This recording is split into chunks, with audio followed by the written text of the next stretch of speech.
Campaign 2, Episode 26, 4 hours, 24 minutes, and 32 seconds in.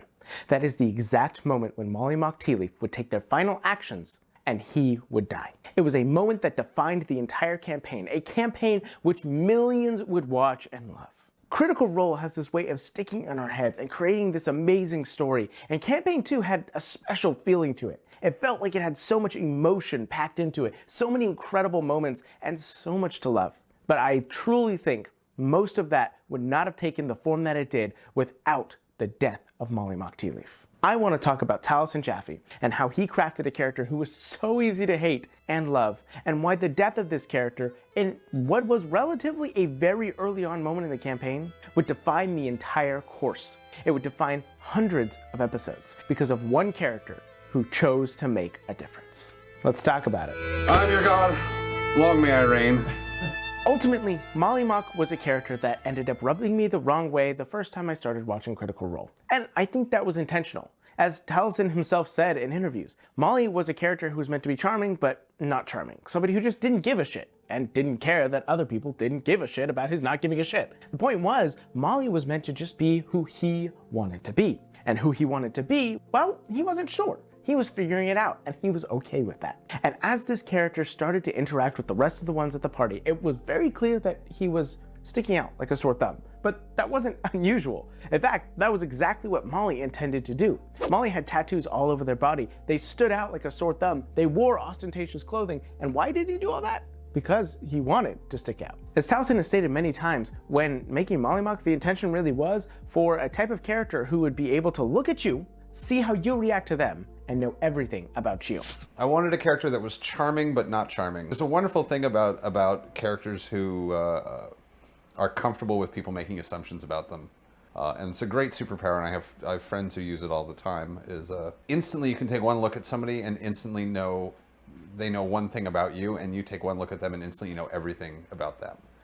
And you can walk into a room as a tiefling, and how you see someone react, you instantly know everything you need to know about them.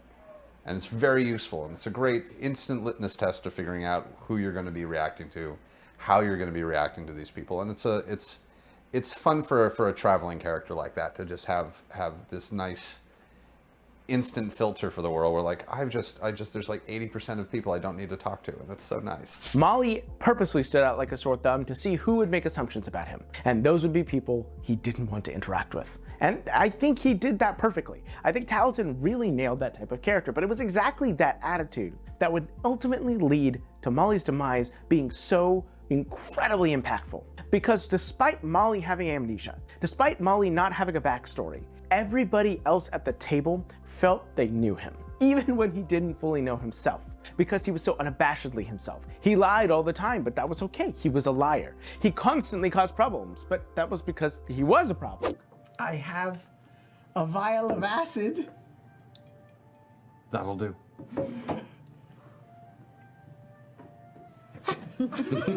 What is this? It's a blank piece of...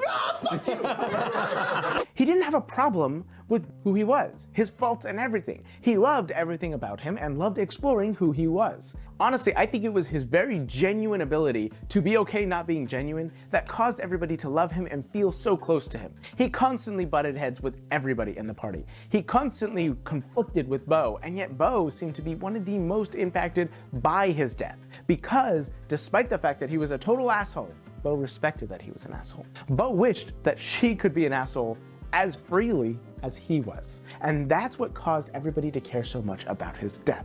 But let's talk about his death specifically. Now, there's a few things I think we need to focus on when talking about Molly's death. I do think that Molly was a very important and lovable character, and that was one of the reasons they were so influential after him dying. However, I think his death in particular and the actions he took and the way that Taliesin handled it was also an incredibly large portion of why he ended up being so important to the campaign. See, what happened was that there were members of the party who had been kidnapped by this horrible slave trader known as Lorenzo, and they were trying to rescue them. Now, Lorenzo was going to end up being far more powerful than they ever could have imagined, and this would ultimately end leading to the terrible conclusion of Molly's life. Now, with that being said, they went into this battle incredibly cocky and sure that they were going to win. And when this moment happened, when Molly died, there was a huge conversation online of everybody saying they were almost thankful for it. Not because they were sad to see Molly go, but because the Mighty Nine had simply been too sure of themselves up to this point. They were too confident, too cocky, felt like they could accomplish anything. And I think this moment did end up changing a lot of that, but it was the way that Molly was handled in this moment that really nailed that point home. See, throughout the course of the battle, Molly had gotten hammered quite a bit. And because of the way the Blood Hunter worked, specifically at that time, it meant that Molly was also inflicting quite a bit of damage onto himself. This is something that has been rectified somewhat in more recent versions of the Blood Hunter, and I think this moment is one of the exact reasons why. But with that mechanic in mind, and the reason that I explain that is because what ultimately ended up leading to this happening to Molly is Taliesin chose to take a risk. Taliesin ended up choosing to use one of his abilities which would harm Molly in order to try and sway the battle in their favor. Taliesin made a calculated risk, and it did not work out. Molly would end up falling because of this exact action. And it wasn't just because Molly died that ended up causing the entire party to have to reevaluate how they handled things. It was because Taliesin took a risk, and that ended badly. And that caused the table to also have to consider the consequences of their actions. And I don't think that anybody in this battle did anything wrong. Were there mistakes made? Yes. Were they all done with the purpose of roleplay? Absolutely. And that is not something that should be hammered on. Yes, there was a guest character going on currently, Ashly Burch, and she had an amazing character named Keg, and Keg did choose to take disadvantage on her attacks because she was so scared of Lorenzo. One, there's some funky stuff with the mechanics that ultimately means that disadvantage didn't mean anything, but two, she was role-playing. They were all role-playing. They were all there to tell a story, and that is what I want to hammer down here. Why this moment, why this character death ended up defining the campaign so much is because they were all role-playing. They were all telling a story. They were all focused on the story. If they had been focused purely on mechanics, this important storytelling moment would not have hit so hard. It would not have been so important. If Molly had died, but they had done everything perfectly, well, then there's not much of a lesson to learn from that. Now, is there?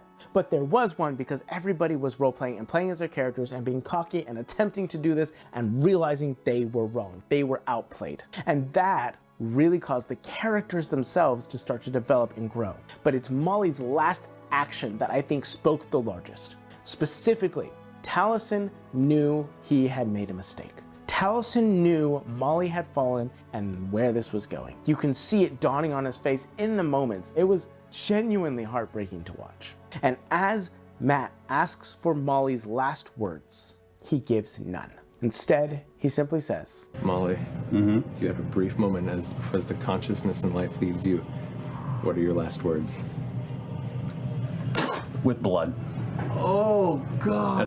and as he dies, Taliesin makes sure to state, The life leaves Molly. Eyes never shut.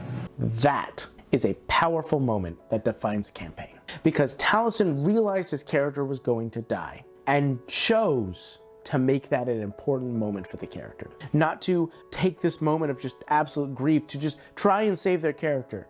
He accepted it, he leaned into it. And that does not mean this moment didn't affect him. It didn't mean that it just went over his head. He left the table because it was so hard for him. And I know everybody who watched that moment genuinely felt for Taliesin. But even despite those harsh emotions, he chose to lean into it, make it an important moment for his character. And what did that end up doing? That ended up defining the campaign. The statement, "Eyes never shut," defined the campaign because it ended up being true, didn't it? Molly's eyes did never shut. Molly came back. Lucien had his body for a while, but ultimately in the end, Molly did not die. Molly died defiantly, spitting at his opponent, eyes never shut, and they never did shut. He continued on long afterwards because of another incredible moment in the campaign, where Molly's own player made a new character, and that character would bring Molly back. In fact, Molly's death would ultimately end up influencing Taliesin's new character and all characters who would come since then. It influenced every single one of them because they all felt that they had been impacted by Molly. And I know that I've been rambling and just telling this story, but there's a specific reason why and a specific point I want to make here.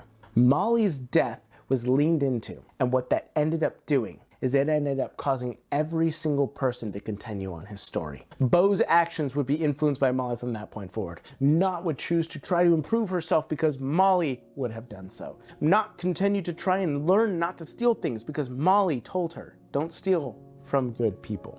It would continue to move forward.